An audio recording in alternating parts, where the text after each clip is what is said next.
सौतेली माँ। सौतेली माँ। माँ प्रकृति का दिया हुआ अनमोल उपहार है, लेकिन जैसे ही इसके साथ होम पड़ता है, लोगों का मन नकारात्मकता से भर जाता है। समाज में सौतेली माँ को झगड़ालू और अपने सौतेले बच्चे को कष्ट देने वाली तथा अपने पति के कान भरने वाली समझा जाता है। लेकिन इस रंगीन दुनिया में रिश्ते निभाने वाले पर निर्भर है कि वो उसे कैसे निभाते हैं।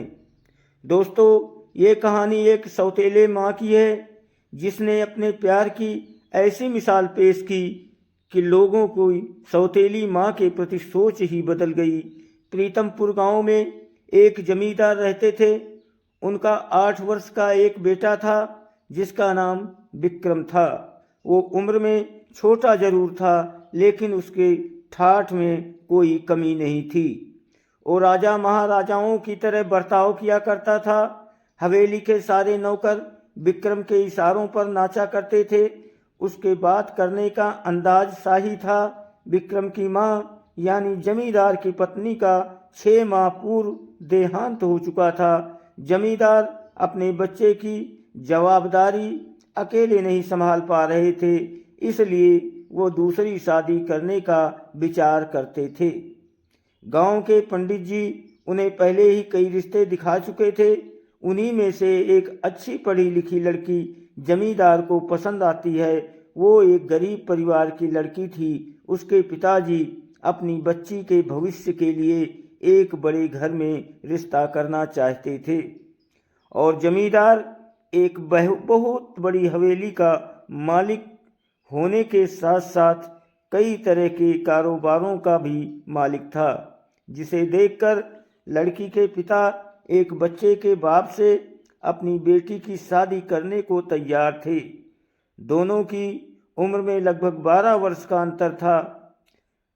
पंडित जी अच्छा मुहूर्त देखकर दोनों की शादी बड़ी धूमधाम से करवाते हैं। गांव में जमींदार की बहुत इज्जत थी, इसलिए शादी में पूरा गांव शरीक होता है। बारात में जमींदार का बेटा विक्रम भी घोड़े में बैठा होता है। वो देखने में बहुत सुंदर था। बारात में सभी उसे देख रहे होते हैं, लेकिन विक्रम को अपनी नई माँ से मिलने की जल्दी होती है। बारात में सिर्फ वो उन्हें देख पाया था, अब वो उनसे मिलने का इच्छुक था। पहली बार अपनी माँ सौतेली माँ के घर आते ही विक्रम उनका राजसी स्वागत करता है। वो भी आते ही विक्रम को प्यार से गले लगा लेती है। जमींदार की पत्नी स्वभाव से बहुत शांत और सुशील थी। वो विक्रम को देखकर खुश हो जाती है। विक्रम बहुत प्यारा बच्चा था, इसलिए वो पहली ही नज़र में उसे अच्छा लगने लगता है। वो विक्रम को एक सगी माँ की तरह प्यार करने लगती है। विक्रम के जीवन में खुशियाँ आ चुकी थी, और अपनी सौतेली माँ के आने से विक्रम अपने पिता से भी ज़्यादा खुश था। उसे अब अपनी सगी माँ की भी कमी महसूस नहीं हो रही थी। उसका जीवन खुशहाल हो चुका था। एक दिन जमींदार सुबह सुबह बिना नाश्ता किए ही घर से निकल जाता है। दोपहर को वापस लौटते हैं, लेकिन बिना कुछ खाए पिए अपने कमरे में चले जाते हैं। कई घंटों तक जब उनके कमरे का दरवाज़ा नहीं खुलता, तो उनकी पत्नी दरवाज़ा खटखटाती है।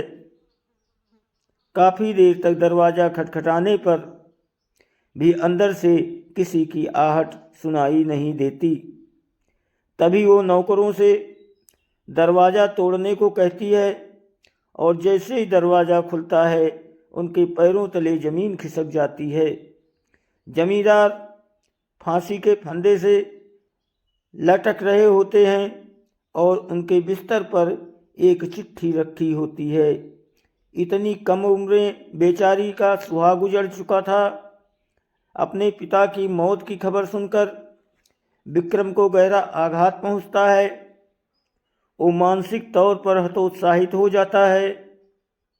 अभी अभी उसके जीवन में सौतेली माँ के रूप में खुशियाँ आई थी, लेकिन अब उसके सिर से पिता का साया हट चुका था।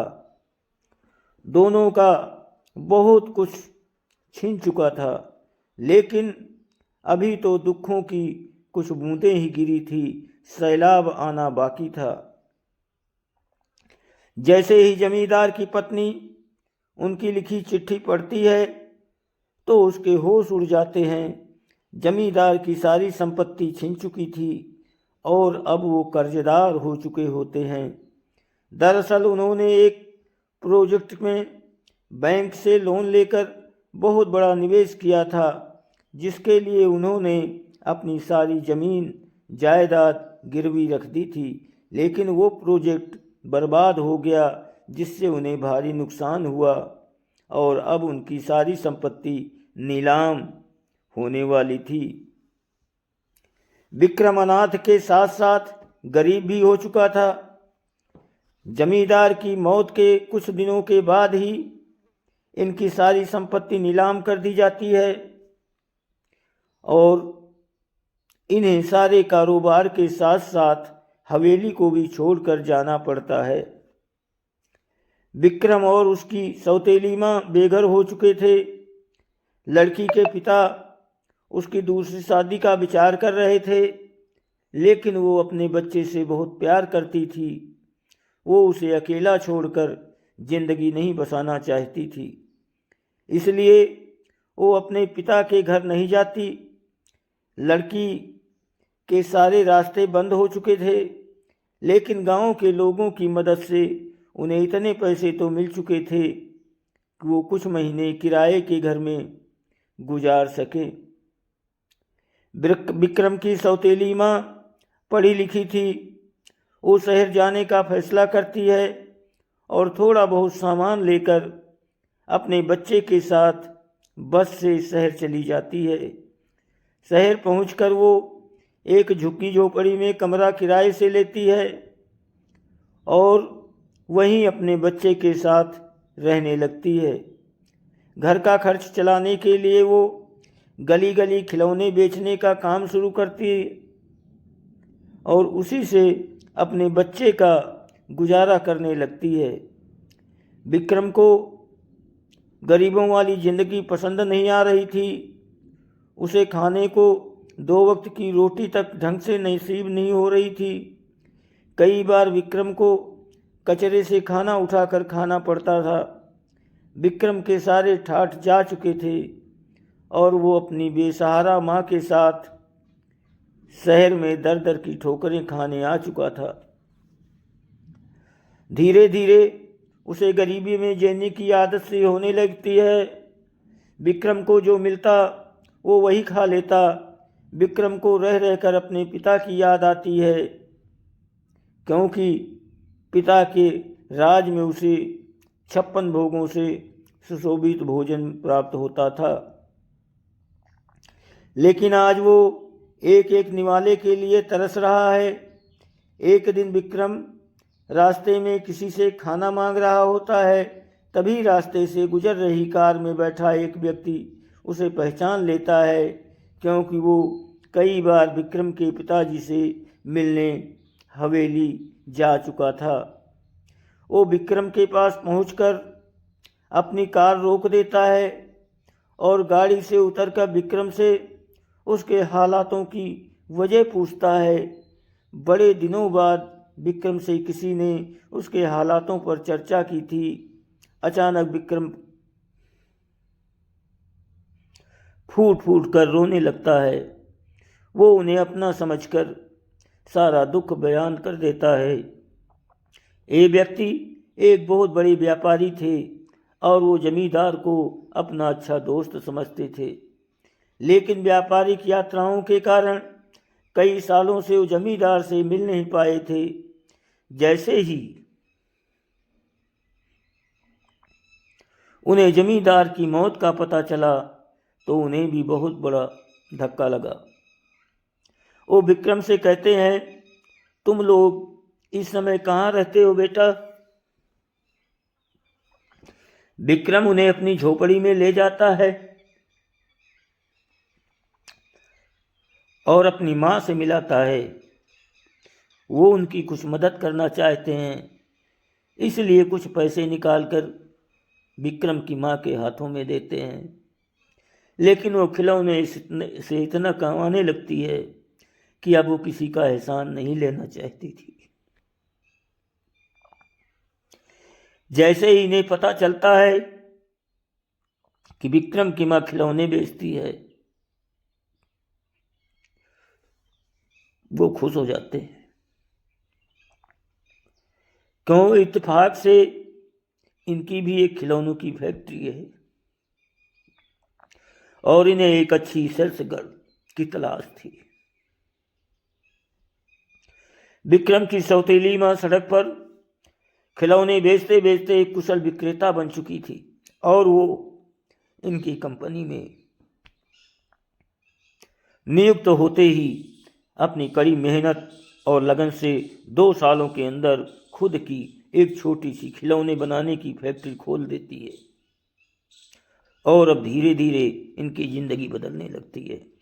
विक्रम भी अपनी सौतेली माँ के साथ खिलौनों की फैक्ट्री में काम करने लगता है। इनकी फैक्ट्री के बने हुए खिलौनों की मांग देश विदेश तक होने लगती है और कुछ ही सालों में उनकी कंपनी का नाम पूरे देश में होने लगता है और कड़े संघर्ष के बाद जमींदार की पत्नी एक अरबपति महिला बन जाती है। उन्होंने अपने बेटे के लिए फिर से वही जिंदगी ला कर रख दी थी जिसकी उसे आदत थी। विक्रम अपनी सौतेली माँ के त्याग और मेहनत का एहसान नहीं चुका सकता था।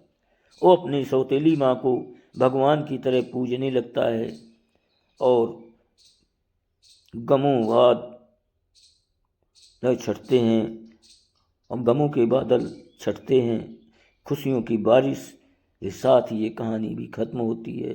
दोस्तों, वीडियो को लाइक ज़रूर करें, सब्सक्राइब करें।